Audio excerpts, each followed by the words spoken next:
Comincia una nuova puntata di Cronache Trevigiane e lo facciamo con Tiziano Spigariola e questo splendido prodotto che è il suo tabarro. C'è una grande congrega. Questa è Santa Lucia, a tra poco con le vostre Cronache Trevigiane.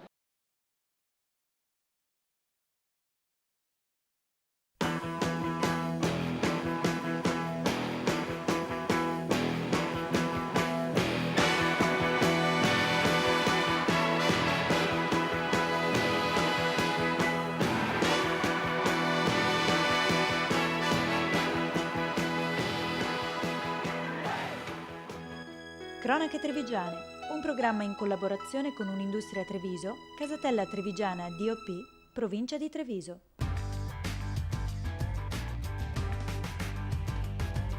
Z Group, Communication by Image. Comincia una nuova puntata di Cronache Trevigiane che vi parlerà delle tradizionali millenarie fiere di Santa Lucia. Ad accoglierci Ivano Maset, direttore di queste fiere, volto storico che diciamo che ha il cuore nella radice della questione, ovvero le fiere di Santa Lucia nascono dall'agricoltura e questo è il modo per valorizzarla. Difatti noi quest'anno, come avete visto, già l'anno scorso avevamo iniziato con una manifestazione per portare gli animali tutti i giorni alle fiere di Santa Lucia.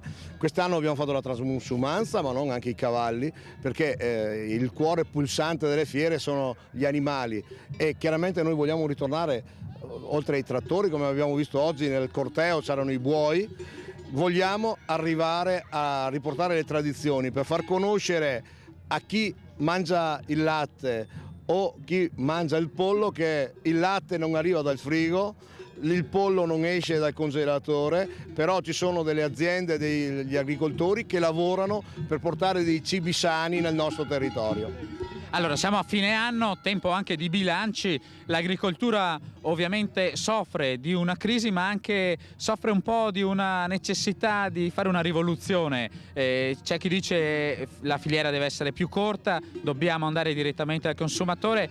Ecco, questo da Santa Lucia c'è anche l'appello a rimanere uniti. Sì, quest'anno c'è stato qualcuno che ha cercato di fare cartello per boicottare le fiere di Santa Lucia, non ci sono riusciti perché le fiere non le abbiamo inventate noi, ma da 1349 anni si fanno, bisogna rimanere uniti, investire in questo momento, perché questo dice l'economia, investendo nel territorio, investendo in agricoltura si ottengono i risultati che l'agricoltura ha bisogno. Ivano, in conclusione diciamo che venire alle fiere di Santa Lucia, specie per i più giovani, è anche un riappropriarsi dell'agricoltura, del territorio, dell'ambiente. Ci sono bambini che magari conoscono bene i dinosauri e non hanno mai accarezzato una vacca. Hai detto bene, questo è quello che noi vogliamo arrivare, la prova con la sella, salire su un cavallo, toccare una mucca, accarezzare un asinello, ecco, questo è l'agricoltura del domani. Grazie allora per questa testimonianza. Noi diciamo che nel corso di questa puntata di cronache incontreremo anche il sindaco di Santa Lucia che ci parlerà di solidarietà assieme a Valladi, Riese e Pio X. Incontreremo anche l'assessore Zumski che ci farà vedere la PPL, che cos'è? Lo scopriremo insieme, ed un museo del falso tutto da scoprire. A tra poco.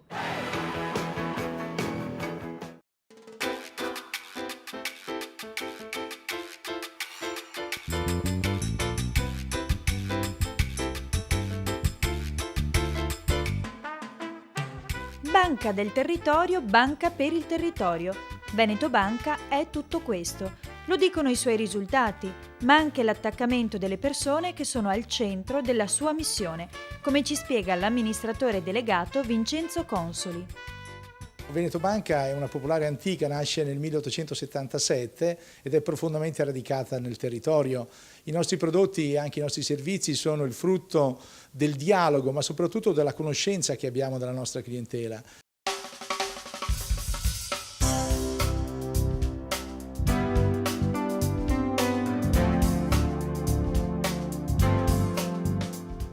L'analisi sul momento economico contingente fa emergere due proposte di Veneto Banca di grande interesse: mutuo protetto e cessione del quinto.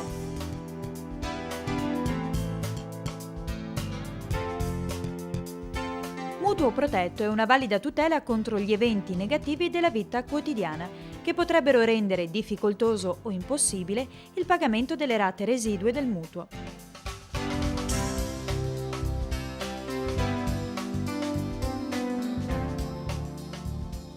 È una polizza completa che in caso di perdita del posto di lavoro si fa carico del rimborso delle rate del mutuo precedentemente stipulato, mentre invece, in caso di invalidità permanente totale o morte, liquida in un'unica soluzione il capitale residuo del mutuo.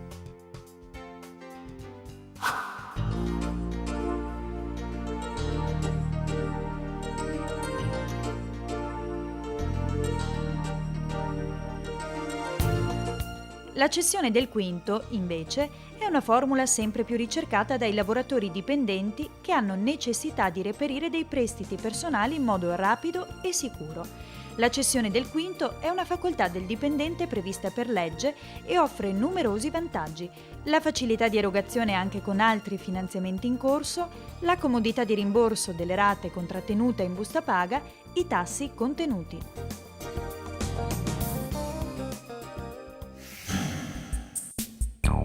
La forza di Veneto Banca è il suo sguardo rivolto sempre al territorio per riuscire ad interpretare le esigenze dei propri clienti, offrendo loro una risposta su misura. Proponiamo soluzioni personalizzate per soddisfare al meglio le esigenze della famiglia e delle piccole e medie imprese in particolare. Il successo nostro di oggi si basa su questo lavoro e dura ormai da più di 100 anni.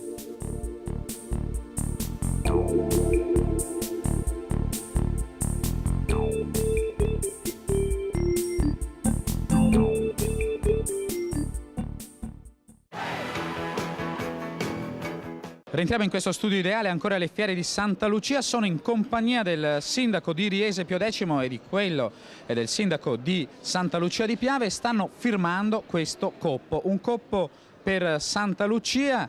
Vengono chiesti 10 euro e questi coppi finiranno, sindaco, sulla chiesa di Vallà. Beh, innanzitutto io ringrazio il collega Montesè di Santa Lucia per averci dato questa opportunità alla mia comunità, in particolare quella di Vallà, di poter raccogliere fondi per la ricostruzione del tetto della chiesa. Quindi un momento importante, un luogo importante, un'iniziativa importante, quindi veramente fa onore per questo gesto di solidarietà verso la mia comunità colpita il 6 giugno. Allora, grazie sindaco. Eccola qui la firma allora del sindaco di Santa Lucia, che ha voluto dare un segno a nome ovviamente di tutti gli amministratori, di tutti i cittadini, possiamo dire anche trevigiani, che passano per questa splendida fiera. Assolutamente sì, questo territorio continua a dare un esempio importante anche verso un territorio a noi molto vicino e amico come Vallà, per quello che è successo. Io penso che sia molto importante che un avvenimento mediatico così importante possa diffondere un messaggio di grande solidarietà. Devo dire anche che Santa Lucia da 7 anni a sta parte, con una quota a parte dell'introito del biglietto, eroga sempre dei contributi. Ha sempre dato in solidarietà qualcosa. In solidarietà, certo. Certamente. Ecco,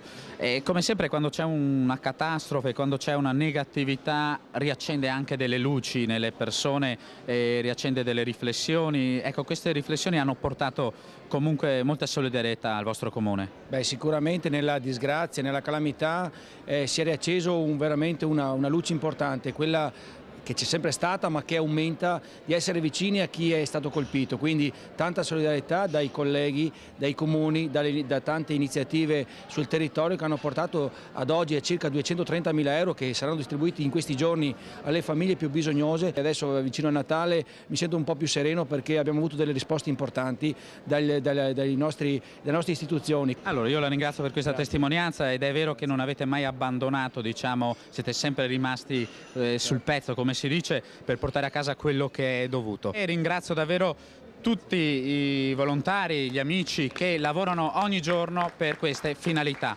Ci fermiamo qui, un servizio di cronache trevigiane, e poi scopriamo un museo del falso. Di cosa si tratta? A tra poco.